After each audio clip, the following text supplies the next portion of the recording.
नमस्कार, बहुत बहुत स्वागत आप सभी का। आज करेंगे सबसे बड़ी चर्चा। हम जहां पर खड़े हैं, हमारे पीछे है विधानसभा। जी हां, वो विधानसभा जहां पर लिए जाते हैं कई बड़े फैसले। सरकार कई अहम फैसले लेती है, लेकिन इस बार फैसला लेने का मौका था जनता के पास। कल जनता ने फैसला लिया और अपनी सरकार को चुन लिया है। प्रत्याशियों की किस्मत को ईवीएम में कैद भी कर लिया गया है। तमाम जो लोग हैं वो लगातार ये गणित लगाने में जुटे हुए हैं कि किसकी सरकार बनेगी, लेकिन सिर्फ हम बात करेंगे सिर्फ मुद्दों पर और आंकड़ों पर। सबसे बड़ा पैनल इस वक्त हमारे साथ है, तमाम एडिटर्स हमारे साथ हैं और सबसे पहले परिचय कराते हुए हमारे साथ न्यूज 18 राजस्थान के एडिटर अमित भट्ट जी इस वक्त मौजूद हैं। अमित भट्ट जी, आज सबसे बड़ा पैनल हमारे साथ मौजूद है और हम हवाई बातें नहीं करेंगे, चीखा चिल्ली नहीं करेंगे। आज बात होगी आंकड़ों पर। क्या करेंगे आज हम लोग? प्रियंका, देखिए, राजस्थान में जो चुनाव है वो पूरा हो चुका है। जनता ने वोट डाल चुकी है और जो प्रत्याशी हैं उनका भाग्य जो है वो ईवीएम में बंद हो चुका है। कल से जब से वोटिंग बंद हुई है तब से लेकर आज तक हमारे पास बहुत सवाल आते हैं, लोगों के बहुत फोन आते हैं। हर कोई ये जानना चाह रहा है कि आखिर चुनाव में हुआ क्या है, कौन जीतेगा, कौन हारेगा। हम उन बातों को हम सीधे सीधे उनसे अभी ये डिस्कस नहीं कर सकते, क्योंकि ये चीजें बहुत अनप्रिडिक्टेबल और बहुत अलग तरह की होती हैं। लेकिन दर्शकों की, न्यूज 18 राजस्थान के जो दर्शक हैं खास तौर से, उनकी ये जिज्ञासाएं शांत करने के लिए, उनको एक इंसाइट देने के लिए हम ये खास प्रोग्राम यहां लेकर के आए हैं, एडिटर्स पोल। हमारे साथ में यहां पर राजस्थान के जो बड़े मीडिया हाउसेज हैं, पब्लिकेशंस हैं, उनके एडिटर्स हमारे साथ में हैं। इन लोगों को इतना लंबा एक्सपीरियंस है इस तरह के चुनाव कवर करने का, उन चुनाव का विश्लेषण करने का, कि उन पर जो राजस्थान की जनता है वो बरसों से भरोसा करती आई है। ये सबसे विश्वसनीय चेहरे हैं जो यहां खड़े हुए हैं। अब जब हमने ये देखा कि वोटिंग परसेंटेज 75.16 हुआ है और कुछ बढ़ा है पिछली बार से, तो क्या इसके मायने हैं, क्या इसकी इंसाइट्स हैं, क्या हो सकता है, वो उन सब चीजों के बारे में बात करने के लिए हमने इन सबको यहां पर हमने आग्रह किया। ये लोग यहां आए हैं और ये अपने अनुभव और अपनी जो विजन है, अपना जो एक्सपीरियंस है, उसके सहारे ये एक एनालिसिस करेंगे और यहां पर एक मोटी मोटी एक तस्वीर हम बताने की कोशिश जरूर करेंगे। तो ये हमारे इस एडिटर्स पोल का पूरा जो मोटिव है, हमारा जो पूरा कार्यक्रम है वो इसके बारे में है। और संभाग के स्तर पर हम यहां पर सबसे चर्चा करेंगे। 7 बड़े एडिटर्स, 7 सबसे भरोसेमंद एडिटर्स, 7 सबसे बड़े विश्वसनीय पत्रकार राजस्थान के, वो आज हमारे साथ हैं। और इस प्रोग्राम की हम अब शुरुआत करते हैं इस सबसे। बिल्कुल, तो जयपुर में है, माफ कीजिएगा, राजस्थान में 7 संभाग है और 7 संभाग को लेकर आंकड़ों पर चर्चा करेंगे, मुद्दों पर भी चर्चा होगी, क्योंकि ये वो मुद्दे हैं जिन्हें लेकर एक और बीजेपी कह रही है कि हम सरकार बनाने वाले हैं, तो वहीं कांग्रेस के अपने दावे हैं और कहना है कि हम रिवाज बदल डालेंगे जो 30 सालों से चली आ रही है। चलिए एक एक कर चर्चा की शुरुआत करते हैं। सबसे पहले खास मेहमानों का परिचय कराते हुए उदयपुर संभाग को कवर करेंगे गिरिराज अग्रवाल जी हमारे साथ हैं, संपादक खासखबर.com से। अगले मेहमान का परिचय कराते हुए जोधपुर से नारायण बारेठ जी हमारे साथ हैं, वरिष्ठ पत्रकार के तौर पर, और इसके साथ साथ Saurabh Bhatt ji, bureau chief Amar Ujala digital से हमारे साथ हैं। और अजमेर संभाग को संभालेंगी कविता पंत, बताएंगे कि अजमेर में क्या है गणित, क्या है लोगों की राय। एसोसिएट एडिटर टीवी 9 डिजिटल से इस वक्त हमारे साथ हैं। तो एक एक कर चर्चा की शुरुआत करते हुए सबसे पहले नारायण बारेठ जी आपके पास आते हुए, जोधपुर संभाग इस बार क्या है वोटिंग परसेंटेज, पिछली बार क्या थे और क्या कहते हैं ये आंकड़े?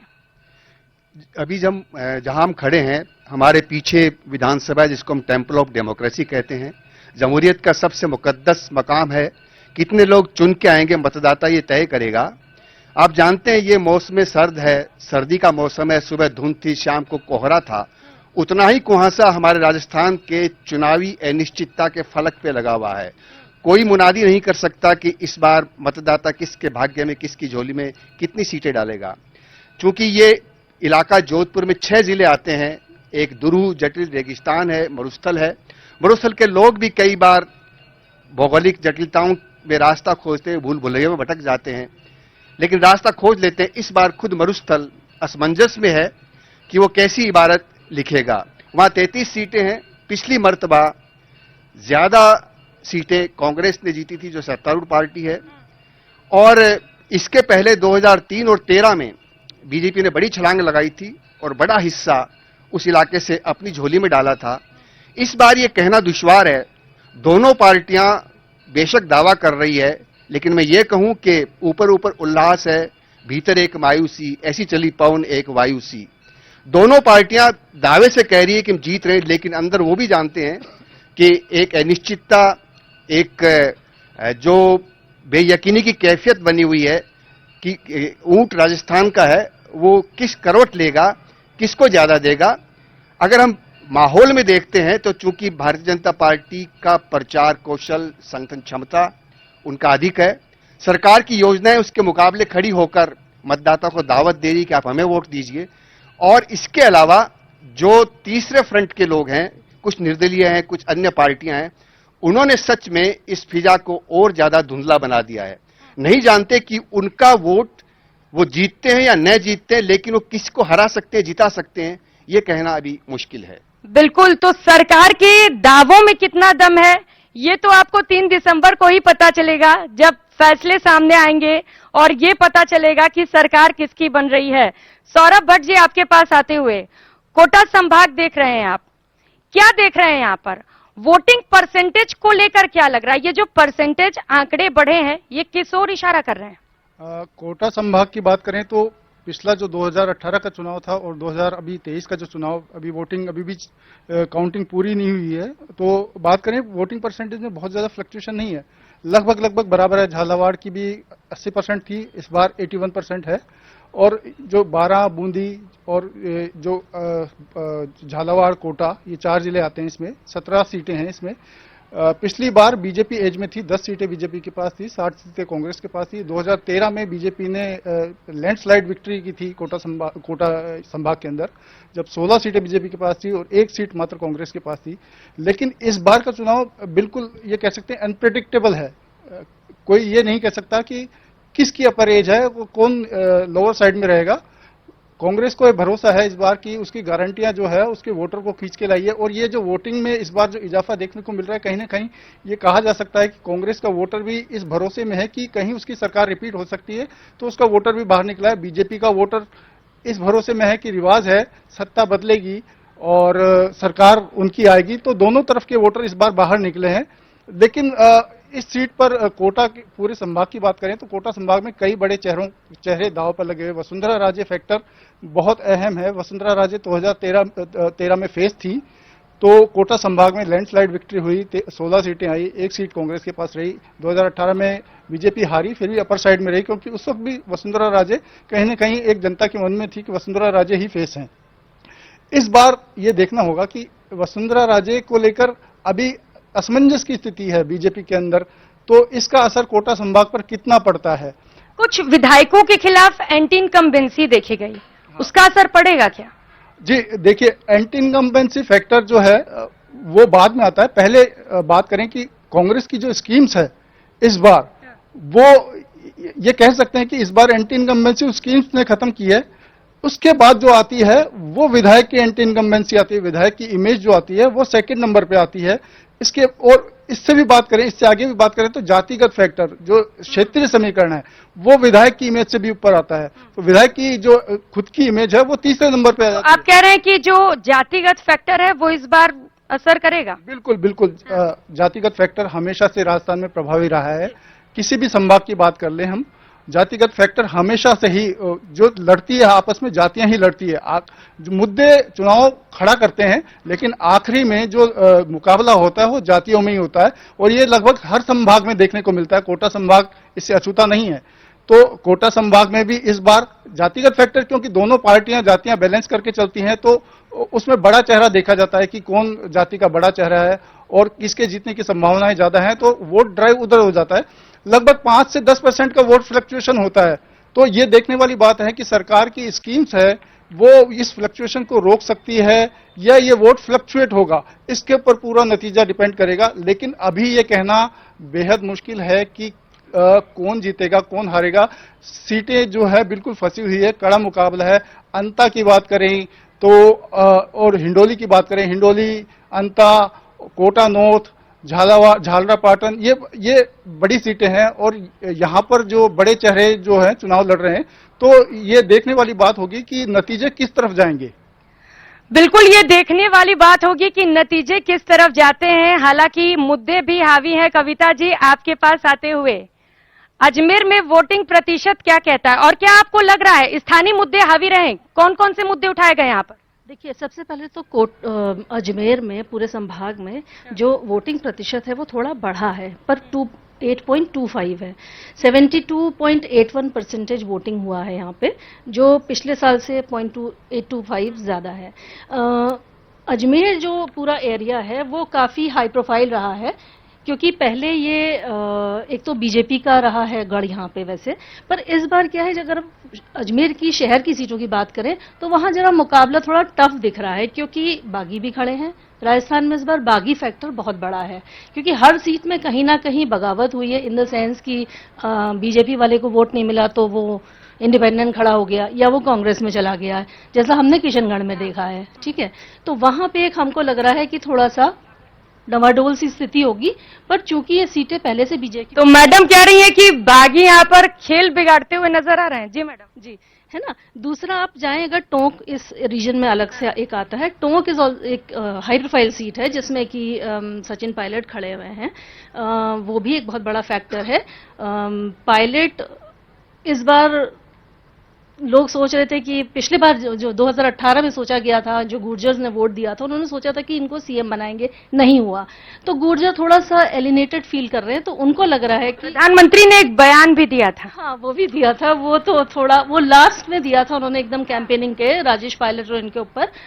वो भी एक फैक्टर है, पर वहां भी ऐसा नहीं है कि एक तरफा मुकाबला होगा, बट थोड़ा टफ रहेगा मेरे को लगता है। क्योंकि गुर्जर्स थोड़ा दुखी हैं कि उनको पिछली बार सीएम फेस नहीं बनाया, तो इस बार वो एक तरफा वोट नहीं देंगे जैसा हम सोच रहे हैं पूरे संभाग में। दूसरा, अब देखें मसूदा और केकड़ी इंपॉर्टेंट सीट्स है, पर दोनों में एंटी इनकम्बेंसी रहेगी, ऐसा मुझे लगता है। मुश्किल होगा थोड़ा सा रघु शर्मा जी के लिए सीट निकालना, अभी मुझे लग रहा है। पर भाई वोटर्स ने क्या किया है ये मुझे मतलब बहुत प्रीमेच्योर होगा कहना। दूसरा, नागौर एक इम्पॉर्टेंट एरिया है जिसमें बड़ा जाटों का ध्रुवीकरण रहता है, मतलब, है ना। तो उसमें क्या हुआ है कि कई जाट, जैसे अभी ज्योति मिर्धा शिफ्ट हो गई, बीजेपी आ गई, तो उसका भी एक फैक्टर मुझे लगता है नागौर में देखने को मिलेगा। चलिए, अब हालांकि नतीजे तो 3 दिसंबर को ही सामने आएंगे, पता चलेगा कि किन किन एमएलएस के खिलाफ एंटी इनकम्बेंसी थी और उसका असर देखने को मिला है।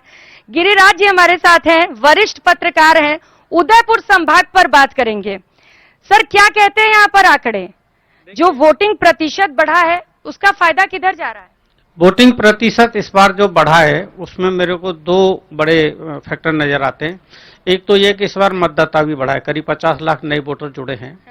और दूसरा बड़ा कारण यह कि उदयपुर संभाग में जो बाप पार्टी है, भारत आदिवासी पार्टी है, वो भी इलेक्शन लड़ रही है।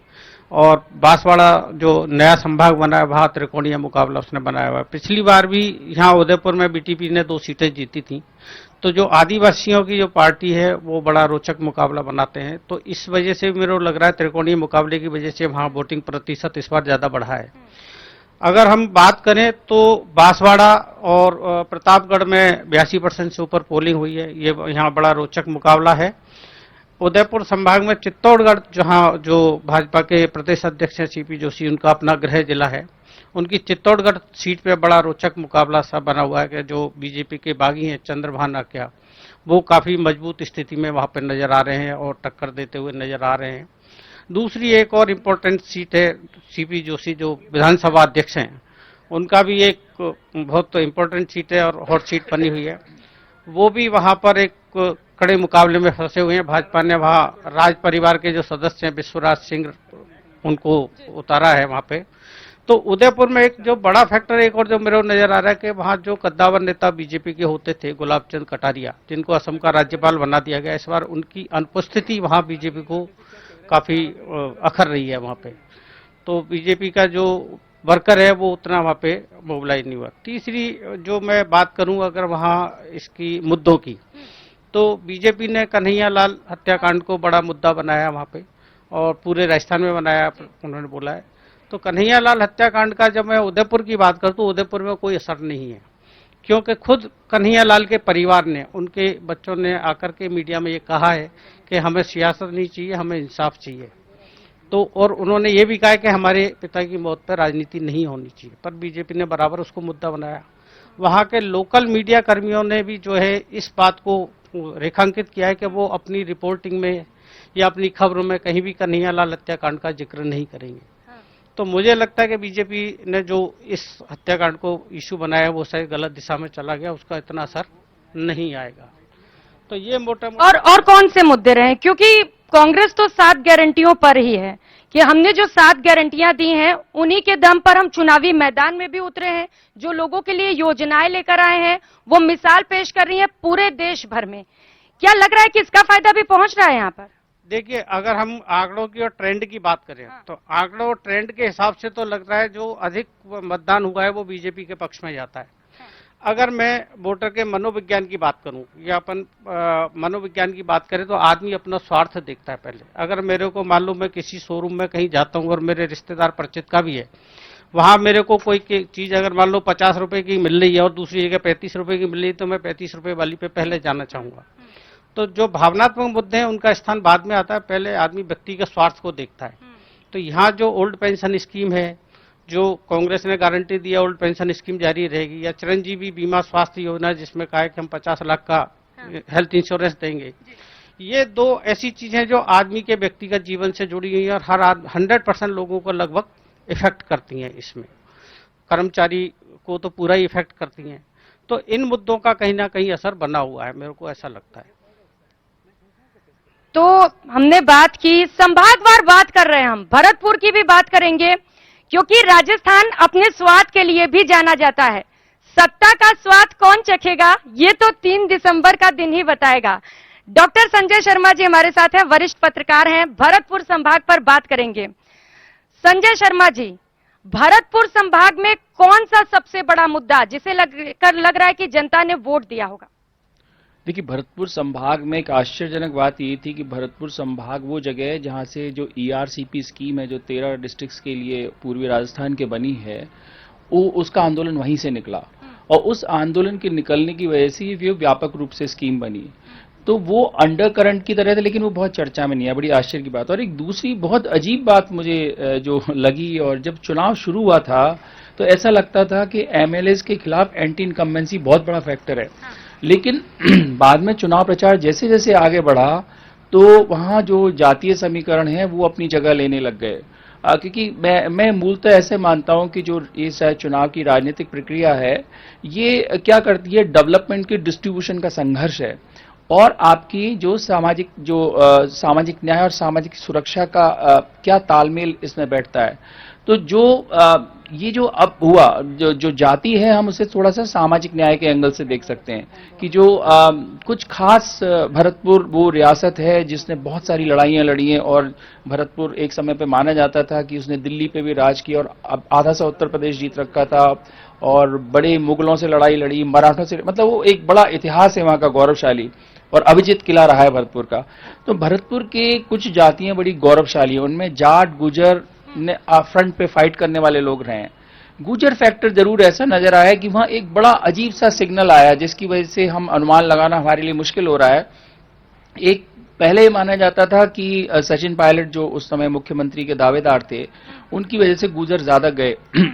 फिर प्रधानमंत्री जी ने जो बयान दिया वो भी गौर करने लायक। मतलब आप कह रहे हैं कि उस बयान के भी असर देखे गए हैं? उससे उल्टा भी हुआ है, उससे अजीब बात भी। कैसे? देखिए, प्रधानमंत्री जी का अनुमान था कि वो बहुत सारे गुजर को पलटा मार देंगे, लेकिन वहां पे एक और बात चल पड़ी और जो खास तौर से OPS वाले एम्प्लॉयज के थ्रू आई है। क्योंकि देखिए, जो किसी जाति को कंट्रोल करने वाले कौन लोग होते हैं? जो ताकतवर लोग होते हैं। तो आप मान के चलिए कि ब्यूरोक्रेट्स राजनीतिक से ज्यादा ताकतवर हो जाते। तो जो OPS की वजह से एक वहां चर्चा ये चल गई कि अगर हम कांग्रेस को वोट नहीं देते हैं तो सचिन पायलट कमजोर हो जाएंगे और गुजरों के लिए जीवन भर चीफ मिनिस्टर बनने का मौका खत्म हो जाएगा। कभी भी अब तो ये भी हो सकता है कि कभी हमने अपनी प्रेजेंस दिखा दी तो हो सकता है कि हम जो अशोक गहलोत की उम्र के हिसाब से उनका समय जब खत्म हो तो हमें मौका मिले। एक अजीब तरह की बात मुझे वहां देखने को मिली जो ग्राउंड पे चर्चा करने से, लेकिन ये गुजर फैक्टर वहां पे असर डाल रहा है और वो एक तरह से अनसर्टेनिटी क्रिएट कर दी है उसने। बहुत सारे लोग खुद श्योर नहीं है कि वो चुनाव किस तरफ जा सकता है, और ये संभाग वो है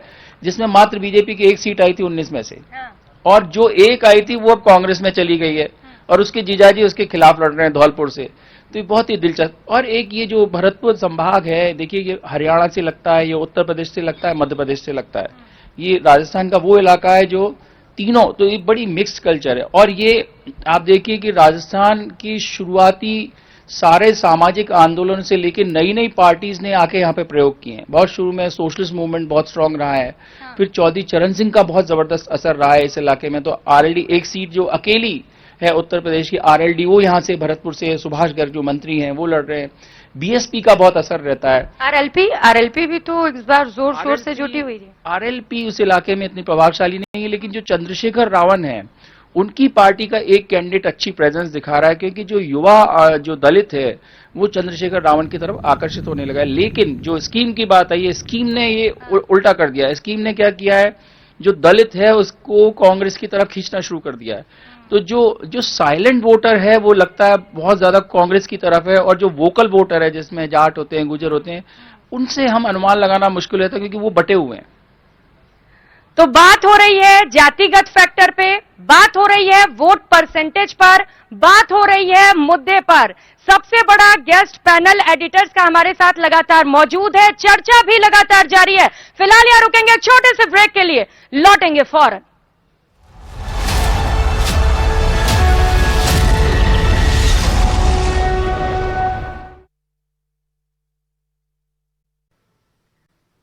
ब्रेक के बाद आप सभी का स्वागत है। महासंग्राम 2023 को लेकर आज हम कर रहे हैं सबसे बड़ी चर्चा। बात हो रही है आंकड़ों पर, वोटिंग परसेंटेज पर, कि ये आंकड़े आखिर किस ओर इशारा कर रहे हैं। सर आपके पास आते हुए, क्योंकि जोधपुर को लेकर लगातार हम जिक्र कर रहे हैं, मुद्दों पर भी बात कर लेते हैं, क्योंकि जो दिग्गज थे वो लगातार राजस्थान का दौरा कर रहे थे, कई रैलियां की गई, रोड शो किए गए, जनसभाएं की गई।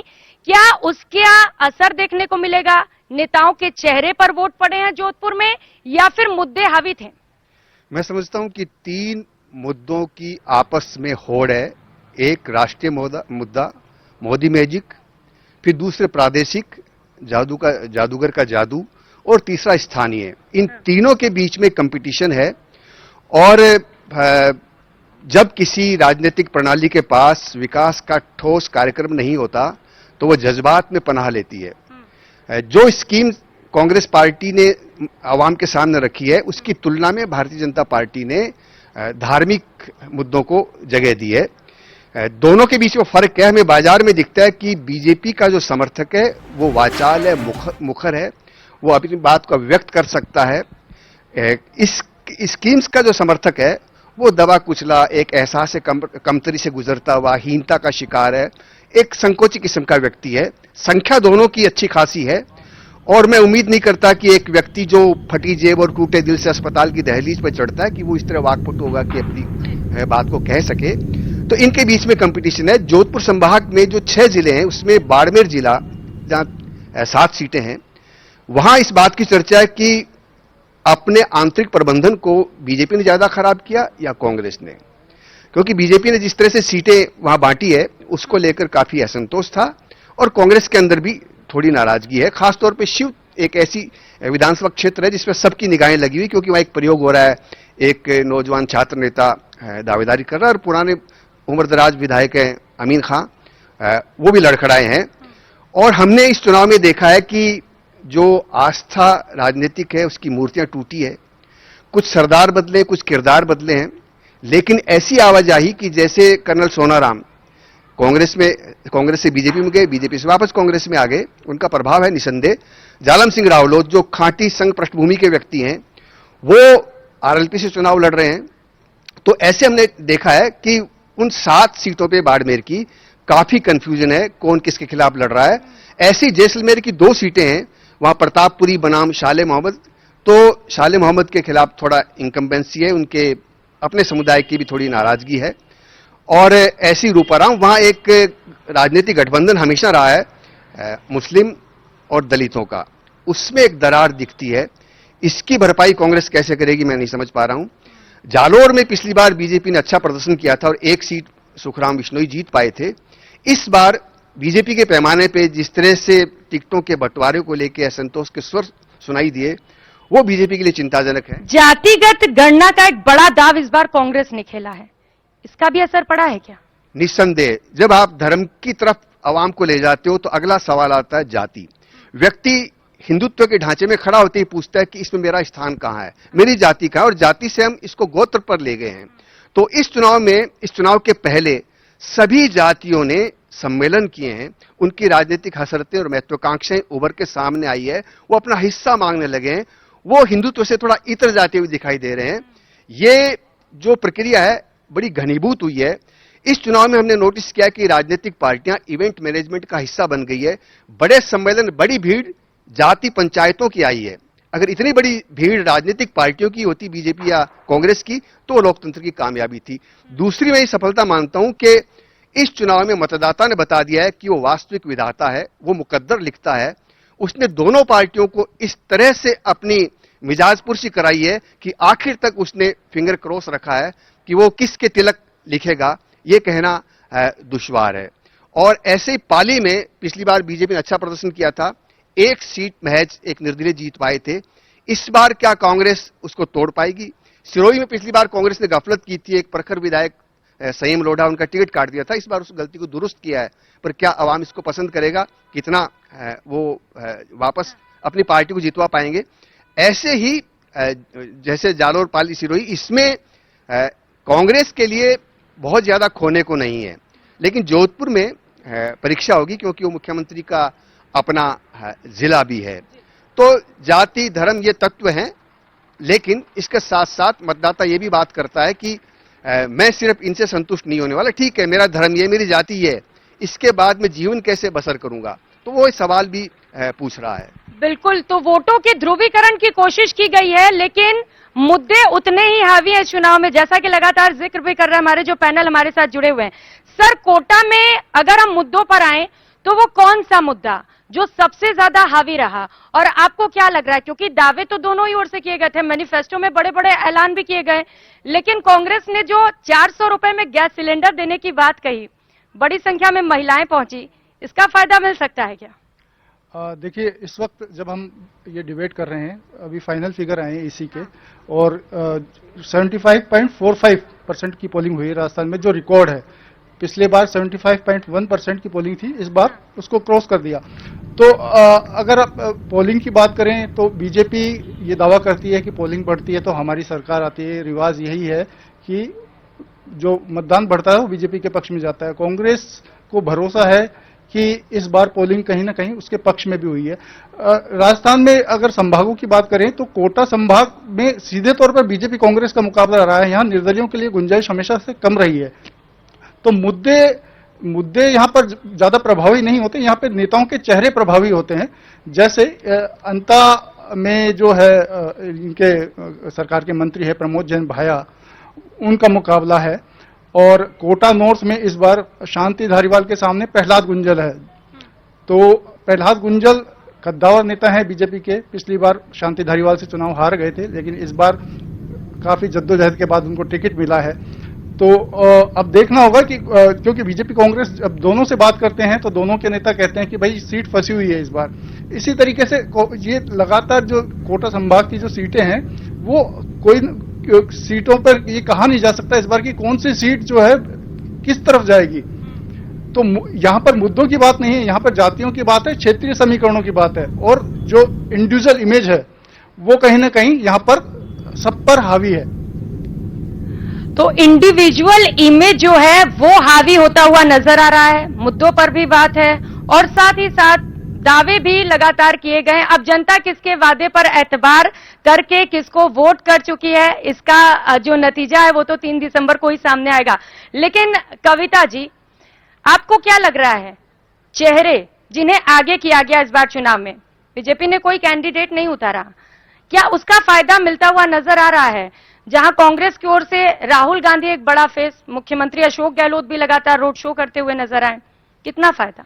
देखिए, बीजेपी ने तो पूरी तरह से अपने मोदी मैस्केट को माना है। उन्होंने मोदी पे ही चुनाव लड़ा है, उनकी वेलफेयर स्कीम्स पे लड़ा है, और कहीं ना कहीं मोदी जी का जो एक ऑरा है उसको उन्होंने कैश किया है। मतलब उन्होंने उसके ऊपर ही अपना पूरी जोर लगा दी। आप अगर मोदी जी का रोड शो देखें, उनकी एक बीकानेर में हुआ था, एक जयपुर में हुआ था, उसमें जो अपार भीड़ आई थी वो कहीं ना कहीं वोट में तब्दील होगी, ये मुझे पर्सनली लगता है। और उनकी सभाओं में इतना फोकस रहा था बीजेपी का, तो ये मुद्दा मोदी फैक्टर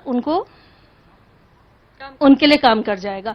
फिर लास्ट मोमेंट में जब राहुल गांधी ने एक आध चीजें मोदी जी के खिलाफ बोली, तो वो एक रिपीटेटिव सा हमेशा का जैसा लगने लगा है कि वो हर बार कभी चौकीदार चोर है, कभी कुछ कहते हैं, इस बार पनौती कह दिया। वो थोड़ा सा कांग्रेस को, मुझे लगता है लोगों को लगेगा कि यार ये क्या मतलब कैसी बात कर गए ये। तो मुझे लगता है मोदी फैक्टर बहुत काम करेगा बीजेपी के लिए। दूसरा फैक्टर है हिंदुत्व का, जो बीजेपी को इस बार क्लिक कर जाएगा यहाँ पे, क्योंकि अपीजमेंट जिसको हम देख रहे हैं बहुत सालों से यहाँ राजस्थान में हो रहा है, वो लोगों को कहीं ना कहीं कचोट रहा है। तो उनको ही लगा इस बार कि क्यों ना रिवाज बदलना, और वो हम जो बात कर रहे हैं, तो 5 साल एक की सरकार रहती है, 5 साल एक की। तो मुझे लगता है राजस्थान का वोटर ये सोचता है कि 5 साल इनको देख लिया, अगले 5 साल दूसरे को देख लेते, देखें वो क्या हमको देके जाता है। तो दोनों हाथ में लड्डू टाइप का उनका एटीट्यूड रहता है, ये मेरे को लगता है। ठीक है कविता जी, बहुत शुक्रिया आपका हमारे साथ जुड़ने के लिए, तमाम चर्चाओं के लिए, जानकारियां साझा करने के लिए। अब मैं बुलाना चाहूंगी वरिष्ठ पत्रकार आशुतोष रावत जी को, वो मंच पर आए। जयपुर संभाग की बात करेंगे आशुतोष रावत जी से, चूंकि 19 विधानसभा की सीटें यहां पर आती हैं। पिछले बार की बात करें 2018 की, तो 10 सीटें कांग्रेस ले गई, 6 सीटें बीजेपी के पास थीं, तो वहीं 3 सीटों पर अन्य ने बाजी मार ली। इस बार के आंकड़े क्या कहते हैं सर? प्रियंका जी, देखिए, पहली बात तो यह है कि आंकड़े बढ़े हुए मतदान के जो प्रतिशत के हैं, उससे एक बात साफ जाहिर हो रही है कि इस बार आम आदमी ने वोट डालने निकला है, और वो एक प्रदेश में विकास के लिए, अपने अधिकारों के लिए वोट डालता हुआ नजर आया है। और यह पहला चुनाव मैंने ऐसा देखा जिस चुनाव में लोग वागों ने यह अपेक्षा रखी कि मुझे क्या चाहिए, मेरे क्षेत्र के विकास के लिए क्या चाहिए, किस तरह का मुख्यमंत्री मुझे चाहिए। और साथ में सबसे बड़ा मुद्दा जो मुझे इस चुनाव में प्रभावी लगा, वो था राष्ट्रवाद का मुद्दा। लोगों ने राष्ट्रवाद के नाम पर वोट किया, और यह बढ़ा हुआ वोट परसेंटेज कहीं ना कहीं उसकी ओर इंडिकेट करता है। और 3 तारीख को जो परिणाम आएंगे, उसमें राष्ट्रवाद की एक झलक हमको निश्चित तौर पर देखने के लिए मिलेगी। प्रियंका जी, राष्ट्रवाद की झलक देखने को मिलेगी, सर का कहना है। और जब जयपुर की बात करेंगे तो हम वो रोड शो कैसे भूल सकते हैं? प्रधानमंत्री नरेंद्र मोदी का वो रोड शो, शुरुआत की गई हनुमान मंदिर से, जहां पर जयपुर ब्लास्ट हुआ था 2008 में। छोटी चौपड़ बड़ी चौपड़ छोड़ते हुए मुख्यमंत्री अशोक गहलोत ने एक लंबा रोड शो हनुमान मंदिर से निकाला। इस रोड शो को कैसे देखते हैं? क्या इसका भी असर पड़ा है जयपुर में? बिल्कुल प्रियंका जी, देखिए, आप देखेंगे कि जो जयपुर में जो 19 विधानसभा सीटें हैं, जहां पिछली बार भारतीय जनता पार्टी को बहुत बड़ी कामयाबी नहीं मिली थी, इसीलिए शायद भारतीय जनता पार्टी के जो रणनीतिकार हैं, उन्होंने नरेंद्र मोदी जी को लाया। और लोग कल्पना नहीं कर सकते हैं, लोग सोच नहीं सकते हैं, जो रणनीतिकार होते हैं, कि वो वॉल्ड सिटी के अंदर जहां आदमी जाना पसंद नहीं करता, वहां प्रधानमंत्री का रोड शो हो सकता है। यह सोचने की, समझने की क्षमता भी मुझे लगता है कि भारतीय जनता पार्टी के रणनीतिकारों में ही है, और यह मोदी की टीम ही है जो ऐसा सोच सकती है कि जिस घनी आबादी में, जितना घनी आबादी है, सड़क पर चलने की जगह नहीं मिलती है, उस एरिया में रोड शो करना, और निश्चित तौर पर भारतीय जनता पार्टी के लिए बड़ा गेम चेंजर होगा यह रोड शो। तो कहा जा रहा है कि ये जो रोड शो था वो बड़ा गेम चेंजर साबित हो सकता है। गिरिराज जी, क्या आपको भी लगता है ये जो रोड शो किए गए, बड़े बड़े दिग्गज न सिर्फ बीजेपी से बल्कि कांग्रेस की ओर से भी पहुंचे, ये हावी हुए हैं क्या? अब तो हालांकि लोगों ने वोटिंग कर दी है, लेकिन ऐसा माहौल देखने को मिला था क्या? लोग बातें क्या कर रहे थे? देखिए, रोड शो का शहर में असर था, और इस बार जो जितनी भीड़ थी वो पहली बार इसमें देखी गई। ये इसमें कोई शक नहीं है कि प्रधानमंत्री जैसा आदमी पहली बार 4 दीवारी में आया है और यहाँ रोड शो किया है। लेकिन उसमें जो अंदरूनी तौर पे जो बातें आई उसमें थोड़ी सी व्यापारियों में नाराजगी की इस बात को लेकर के दिखी, जो चर्चा करते नजर आई कि 23 तारीख को सबसे बड़ा सावा था और सावे में उनकी दुकानदारी का टाइम था। 2 दिन बाजार उनका बंद हो गया, तो बाजार बंद होने को लेकर व्यापारियों में हल्की सी नाराजगी दिखी, लेकिन पब्लिक में जो जिस तरीके का रेस्पॉन्स दिखा वो अपने आप में अभूतपूर्व था। क्योंकि कन्हैयालाल हत्याकांड का आपने जिक्र किया, जिसे लगातार बड़ा मुद्दा बनाया गया बीजेपी की ओर से, वो मुद्दा ज्यादा हावी रहा या फिर जो वादे किए गए मुख्यमंत्री अशोक गहलोत की ओर से विजन 2030 की बात लगातार कर रहे हैं, साथ ही साथ 7 गारंटियों का जिक्र कर रहे हैं, मैनिफेस्टो में कई बड़े ऐलान भी किए और कह रहे हैं चिकित्सा के क्षेत्र में जिस तरीके से हमने प्रदेश को आगे बढ़ाया है उसका फायदा मिलेगा। देखिए, आपने जो कहा वो ठीक है कि राष्ट्रवाद का भी मुद्दा रहा है, हिंदुत्व का मुद्दा भी रहा है, ये मुद्दे अपनी जगह पे अलग हैं। मैं इसको एक नजरिए से ये देखता हूं कि कहीं ना कहीं व्यक्तिगत लाभ की जो स्कीमें आदमी को जो जिसकी जिंदगी को प्रभावित करती हैं, वोट देते समय वो आदमी के दिमाग में जरूर रहती हैं। आपने एक बात ये नोटिस की होगी प्रियंका जी कि प्रधानमंत्री को भी लास्ट में उस पर आना पड़ा, उन्होंने पेट्रोल डीजल की कीमतों का जिक्र किया, जो कि पेट्रोल डीजल की कीमतें चूंकि हर आदमी को इफेक्ट कर रही है, राजस्थान में महंगा मिल रहा है, तो उनको कहना पड़ा कि यहाँ सबसे महंगा पेट्रोल डीजल मिल रहा है। उन्होंने गैस के मुद्दे पे आना पड़ा बीजेपी को, जब कांग्रेस ने 500 रुपए का सिलेंडर घोषित किया तो बीजेपी को 450 में लाना पड़ा सिलेंडर। तो उनको भी कहीं ना कहीं ये बात लग रही है कि जो आम आदमी की जिंदगी को प्रभावित करने वाली चीजें, उन मुद्दों पर अंततः आना ही पड़ेगा। राष्ट्रवाद है या हिंदुत्व है, वो ठीक है, आदमी के भावनात्मक मुद्दे हैं, पर वो सेकेंडरी रखता है। पहले लिए मेरी प्रायोरिटी वो होती है कि चीजें मेरी जिंदगी को प्रभावित कैसे कर रही हैं, मेरा जीवन कैसे सरल हो सकता है या मेरा लिविंग स्टैंडर्ड कैसे ठीक हो सकता है। बिल्कुल सही बात कही आपने सर कि चेहरे अलग जगह है, जो तुष्टीकरण की राजनीति की जाती है वो अपनी जगह है, लेकिन आखिरकार बीजेपी को भी पेट्रोल और डीजल पर आना पड़ा और ये वादा करना पड़ा कि अगर हमारी सरकार बनती है तो हम दाम घटाएंगे, और लगातार इसे लेकर एक कई बार भी बीजेपी की ओर से किए गए कांग्रेस सरकार पर। बात करेंगे संजय शर्मा जी से इसी पर, भरतपुर में इसका कैसा असर रहा, लेकिन फिलहाल यहाँ वक्त हो चला है छोटे से ब्रेक का, लौटेंगे फौरन। ब्रेक के बाद आप सभी का बहुत बहुत स्वागत है। सबसे बड़ी चर्चा कर रहे हैं महासंग्राम 2023 को लेकर, लेकिन उससे पहले सबसे बड़ी और अच्छी खबर का रुख करेंगे। इस बार लोकतंत्र के महापर्व में लोगों ने बढ़ चढ़कर हिस्सा लिया, बड़ी संख्या में लोग घरों से बाहर निकले, जन भागीदारी निभाई और आंकड़े आपको बता दें 75.45 यानी कि 75.45% वोटिंग परसेंटेज इस बार निकलकर सामने आया है। सभी आंकड़े जो इसके पहले दर्ज किए गए थे वो सभी रिकॉर्ड टूट चुके हैं। तो चर्चा में आगे बढ़ेंगे, खास मेहमान हमारे साथ जुड़े हुए हैं। सबसे पहले परिचय करवा देते हैं, बीकानेर संभाग को देखेंगे, योगेंद्र पारिक जी वरिष्ठ पत्रकार हैं, हमारे साथ जुड़ चुके हैं। सर, बीकानेर की बात कर लेते हैं। ये सुखद खबर आपने सुनी कि लोग अब जागरूक हो रहे हैं, बढ़ चढ़कर बाहर निकल रहे हैं, अपने मतों का प्रयोग कर रहे हैं और सभी आंकड़े टूट गए इस बार, क्या कहेंगे इस पर? देखिए, ये जो चीज हुई है जिससे कि लोग ज्यादा बाहर निकल करके आए हैं, उससे ऐसा लगता है कि लोगों के अंदर एक जागरूकता बढ़ी है। उनको एक लगा है कि हमें भी जो वोट देना चाहिए, उसके अंदर अपना उनका एक महत्व है जो उनको समझ में आया, और इसीलिए लोग बाहर निकल करके आ रहे हैं। जिसका फायदा किसको मिलेगा ये अभी कहना मुश्किल है कि किसका वोटर बाहर निकल के आया है, लेकिन वोटर आ रहा है, लोगों में जागरूकता बढ़ रही है। जागरूकता बढ़ रही है। स्थानीय मुद्दे क्या रहे हैं? स्थानीय मुद्दे वहां पे जो पुराने मुद्दे थे, जैसे रेलवे लाइन का मुद्दा है या तालाब ढंग से वहां का जो अच्छी तरह से साफ नहीं हुआ उसका मुद्दा है, या हाईकोर्ट बेंच वहां पे आने का मुद्दा है, वो मुद्दे आज भी है। लेकिन इस बार के चुनाव में एक सबसे बड़ा फर्क जो देखा गया है वो ये कि कॉर्पोरेट कल्चर की एंट्री हो गई। तो ये कॉर्पोरेट कल्चर की जो एंट्री हुई है ये बहुत सारी चीजों को बदल रही है। ऐसे आसानी से जो दिखता है कि भाई ये इस जाति को वोट देगा, ये वो होगा, शायद नतीजे देख करके सब लोग चौंकेंगे और कुछ और निकल के आएगा, और इसका एनालिसिस कॉर्पोरेट के तरीके से ही होगा। जो इलेक्शन जितने भी कैंडिडेट खड़े हुए हैं, एक दूसरे कैंडिडेट को चेंज करना, उस सबको ये देखा है कि कौन जीतने वाला हो सकता है। तो वो चीजें भी ज्यादा इसके अंदर रहेंगी। और स्थानीय मुद्दे जैसे वहाँ की कृषि उपज जो मंडियां हैं, क्योंकि बीकानेर संभाग एग्रीकल्चर के ज्यादा जुड़ा हुआ है, तो उसका भी मुद्दा उसके अंदर रहेगा। इतने सारे रोड शोज किए गए, रैलियां की गई, उसका असर? रोड शो रैली जो भी करी गई उसको कॉर्पोरेट तरीके से ही देख के करी गई है। अगर अपन कहीं पर भी देखें कहां से कौन गया है, किस गली को उन्होंने काम में लिया और उसका क्या उद्देश्य है, तो उसका असर रहेगा, पक्का रहेगा और वोटर भी उससे प्रभावित होगा।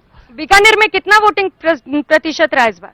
बीकानेर के अंदर वोटिंग प्रतिशत बहुत अच्छा रहा है, जो कि 74 से भी ऊपर रहा है परसेंटेज का प्रेशर, और वो तो सभी जगह पे अच्छा रहा है, इसलिए बीकानेर में बहुत अच्छा। बिल्कुल, तो वोटिंग परसेंट तो वाकई इस बार बहुत अच्छा रहा। अब जनता ने जनादेश दे दिया है, फैसला किसके हक में आया है, किसके सिर पर सजेगा जीत का ताज, ये तो 3 दिसंबर को पता चलेगा। लेकिन संजय शर्मा जी, आपसे हम चर्चा करने वाले थे गैस सिलेंडर और पेट्रोल और डीजल के प्राइस को लेकर, क्योंकि पेट्रोल डीजल के प्राइस को लेकर गेंद एक दूसरे के पाले में फेंक दी जाती है।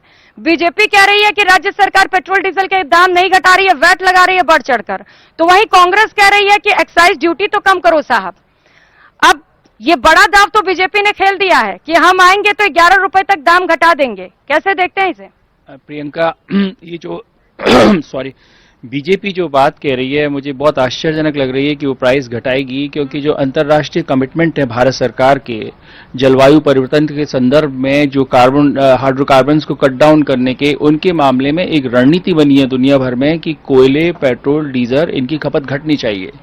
तो मेरी समझ में ये अलग बात है कि बीजेपी सरकार को बहुत ज्यादा फायदा मिला है पेट्रोल के प्राइस से, लेकिन इसने जलवायु परिवर्तन की गति को रोकने में एक गति को थामा है और इसको रोकने की जरूरत है, क्योंकि हम जलवायु परिवर्तन के मामले में बहुत दूर नहीं है जब हम बर्बादी के कगार पे खड़े हैं।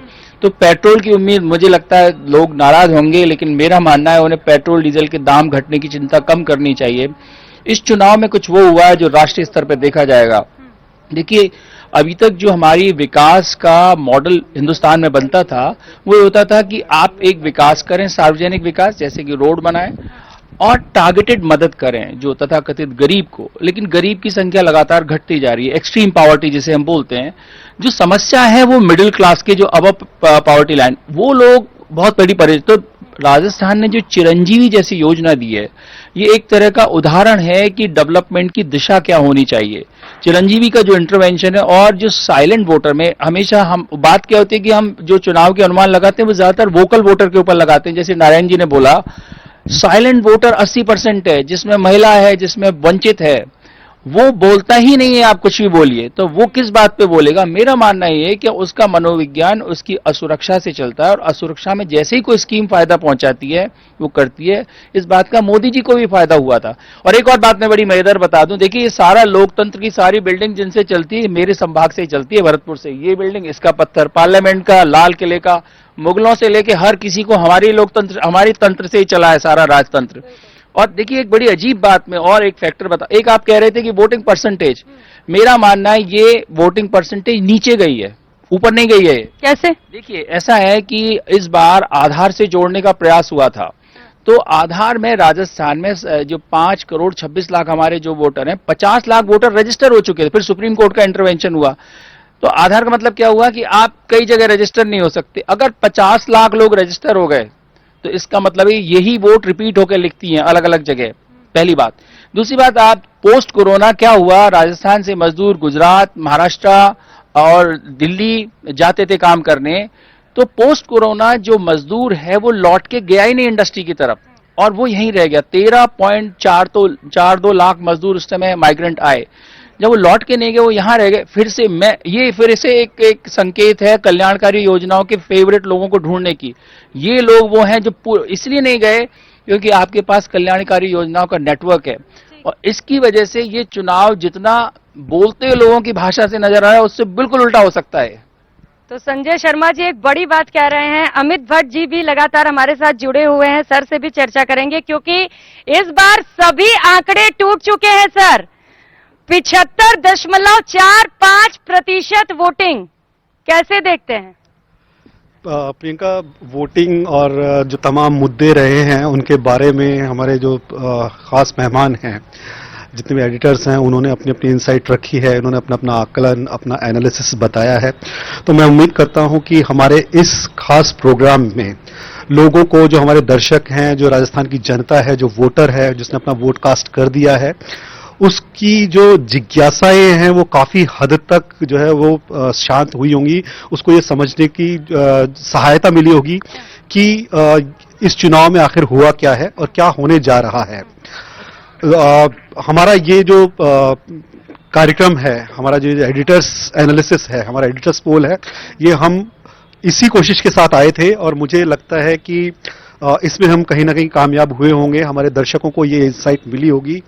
नारायण सिंह बारहट साहब, सौरभ भट्ट जी, आशुतोष जी, कविता मैम, योगेंद्र पारिक जी, संजय जी, गिरिराज अग्रवाल जी, क्योंकि ये सारे के सारे जो चेहरे हैं, ये सारे के सारे जो पत्रकार हैं, ये इनका एक बहुत लंबा अनुभव रहा है ऐसे चुनावों का, चाहे वो पार्लियामेंट के चुनाव हो, चाहे वो विधानसभा के चुनाव हो, चाहे छोटे जो लोकल बॉडीज के चुनाव हो।